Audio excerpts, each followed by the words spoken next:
Dumaguete City, Philippines. A place of inspiration, dedication, and leadership. Here we find the National Summer Leadership Camp, the most inspiring teachers of the Republic of the Philippines, and the Youth Expedition Projects of Singapore. But behind these remarkable initiatives stands one man, Dave G. Saceda, chair and founder of the institution that has shaped countless lives since its inception in 1998. In 1985, the world witnessed the devastating Ethiopian famine, capturing global attention and leading to a concerted effort to alleviate widespread starvation. It'll be nearly a year before Ethiopians can expect proper rains again. By that time, thousands of people, perhaps even millions of people, may have died. I was able to watch a documentary on CNN. It was featuring the Ethiopian hunger. The famine in Africa brought the country down to its knees. So I see children begging for food, and there was malnutrition and hunger. The images of famine and suffering has moved me.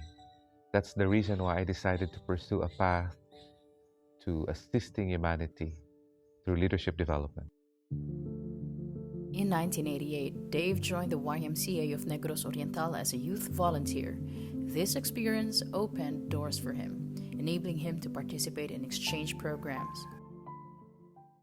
Sa isang iglap, libo-libo ang namatay, libo-libo ang nangulila, at libo-libo pa rin ang magugutom. In 1991, Dave's commitment to help others grew stronger when he witnessed the aftermath of a devastating typhoon and flash flood in Ormoc City. As the boat was approaching the bay of Ormoc, I saw 8,000 corpses floating on the bay.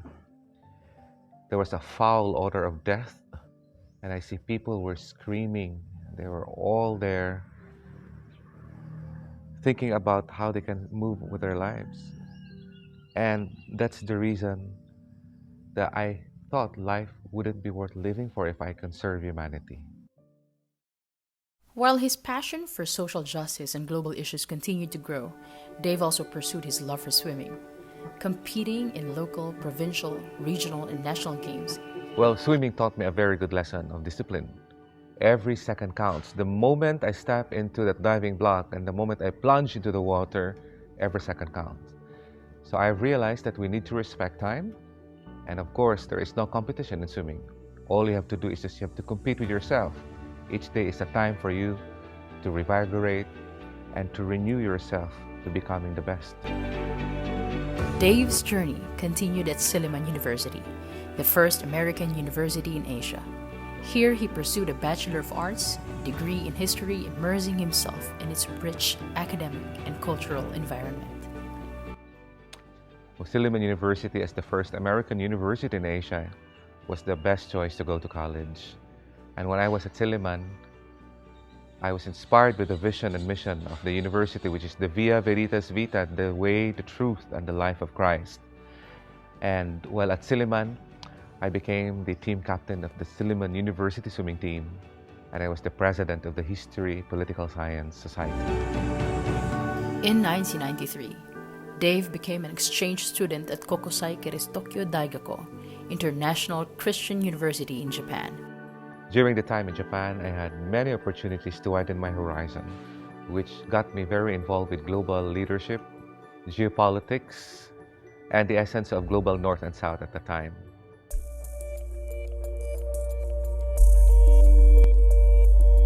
The Ship for the Southeast Asian Youth Program, SEAP, which is a government-funded program, has allowed me to travel to 10 ASEAN countries, including Japan.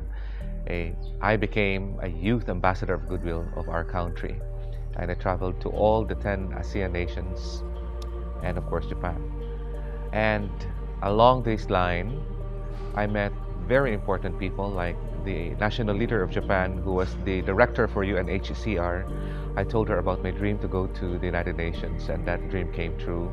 And of course, the national leader of Brunei Darussalam, Haji Maliko, opened the doors for Saceda Youth Lead to get involved into international exchange, fostering bilateral relations. And SYL started contributing to strengthening of bilateral relations between the Philippines and Brunei. I was blown to the other side of the world after graduation and after SEAP. It was a dream come true. I was ushered to the UNICEF. I got to work with the Spanish American Institute. I was in the biggest city in the entire world, New York City. While I was there, I think I earned my direction in the United States, and specifically in New York.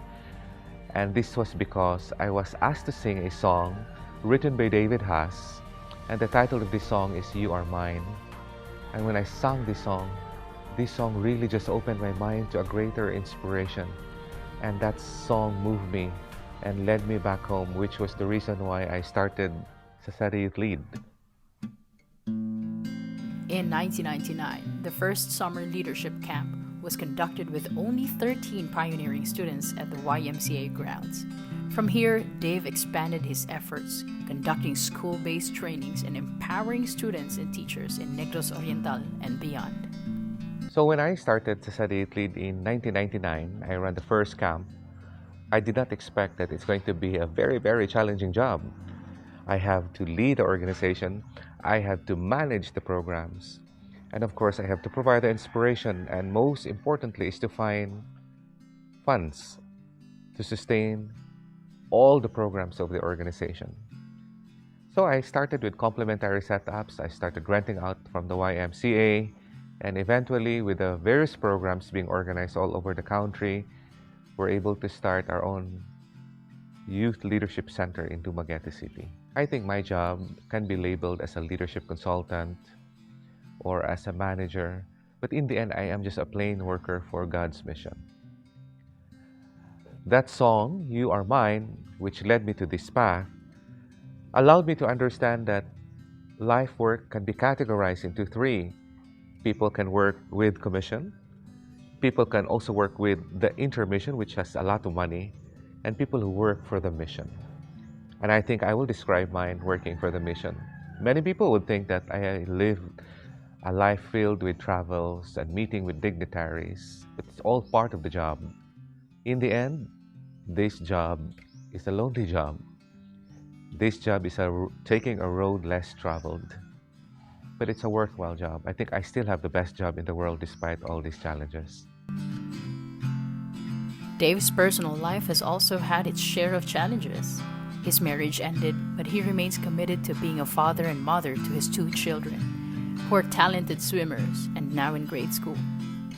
Despite the hardships faced, SYL continued to evolve and adapt. In 2018, it expanded its programs to Australia and Japan, hosting a significant number of participants. In 2019, Dave was honored as an ambassador of goodwill by the Better Hope Foundation and New Hope Academy in Liberia. 2 years and counting, the world is in different stages of struggling and healing from the COVID-19 pandemic. The year 2020 brought new challenges as the COVID-19 pandemic paralyzed the organization's operations. When the world halted because of the pandemic in 2020, I think everybody was caught off guard. And I was one of those who was not prepared for the pandemic. For a few months, we were able to survive, but in the end, as the months turned to years, I've realized that it's going to be very difficult. This geopolitical event has caused a lot of drift. And so we have to give up the property, and just to survive, it has been a very difficult situation. Personally, I think I have gone through anger. I was frustrated.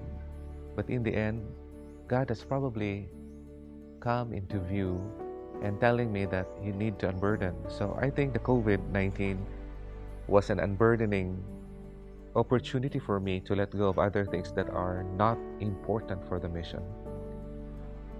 I think God has allowed me to let go of all this material, but in the end, what He kept me is patience, perseverance, being able to endure the difficult times, and learning to view life again in the perspective of the mission that you cannot let go, you cannot get away, but you have to finish this mission.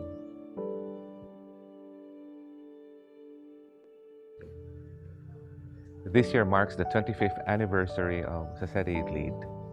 It marks 25 years of the sacrifice, the struggle, the various challenges I have encountered in my life.